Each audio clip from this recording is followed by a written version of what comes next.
Hi friends, welcome to మా diaries. ఈరోజు మనం చేయబోయేది గుడ్డు పులుసు. దానికోసం మనం ఉడికించుకున్న గుడ్లు, నేను ఇక్కడ 6 గుడ్లు తీసుకున్నా. అలాగే అల్లం, వెల్లుల్లి, ఉల్లిపాయ వేసి మిక్సీ పట్టుకున్న పేస్ట్, అలాగే 4 టమాటాను ముక్కలుగా కట్ చేసుకోవాలి. మరియు కొంచెం వేరుశనగ నూనె, చిటికెడు పసుపు, కొంచెం ఎండుకారం, రుచికి సరిపడా ఉప్పు, కొంచెం ధనియాల పొడి మరియు కొత్తిమీర, అలాగే పచ్చిమిరపకాయ ముక్కలు. ఇప్పుడు ఒక మట్టి పాత్ర తీసుకొని దాంట్లో వేరుశనగ నూనె వేసుకోవాలి. ఇప్పుడు దాంట్లో అల్లం, వెల్లుల్లి, ఉల్లిపాయ వేసి పేస్ట్ పట్టుకున్న దాన్ని దాంట్లో వేసి వేయించుకోవాలి. దీన్ని పచ్చివాసన పోయేంత వరకు వేయించుకోవాలి. ఇప్పుడు దాంట్లో మనం తీసుకున్న పచ్చిమిరపకాయ ముక్కలు వేసుకోవాలి. వేసి బాగా ఫ్రై చేసుకోవాలి.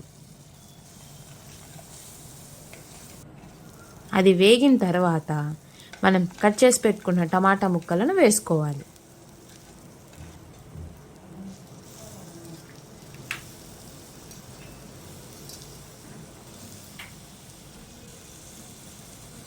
ఇప్పుడు దాన్ని బాగా కలుపుకోవాలి.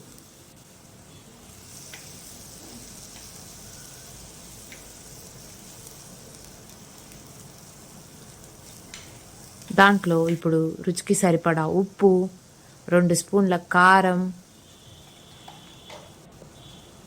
అలాగే చిటికెడు పసుపు వేసి బాగా కలుపుకోవాలి.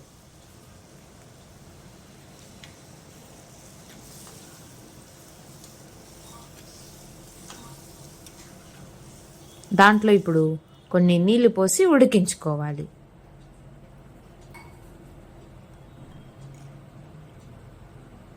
ఇప్పుడు మనం ఉడికించుకున్న గుడ్లకు ఘాట్లు పెట్టుకోవాలి. ఘాట్లు పెట్టుకోవడం వల్ల మనం చేసుకునే టమాటా పులుసు అంతా ఆ గుడ్లలోకి వెళ్ళి చాలా రుచిగా ఉంటాయి. ఇప్పుడు మనం తీసుకున్న గుడ్లను ఉడుకుతున్న కూరలో వేసుకోవాలి. వేసి నిదానంగా కలుపుకొని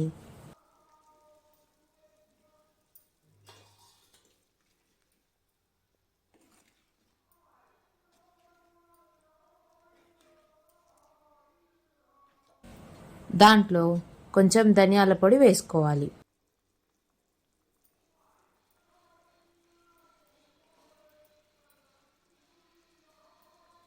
మళ్ళీ కలిపి ఒక 5 నిమిషాలు మూత పెట్టి ఉడికించుకోవాలి.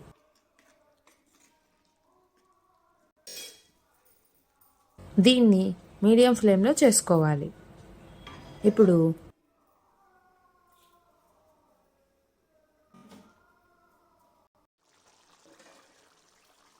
మూత తీసి మళ్ళీ ఒకసారి కలిపి కొత్తిమీరతో గార్నిష్ చేసుకుంటే అంతేనండి, ఎంతో రుచికరమైన గుడ్డు పులుసు రెడీ.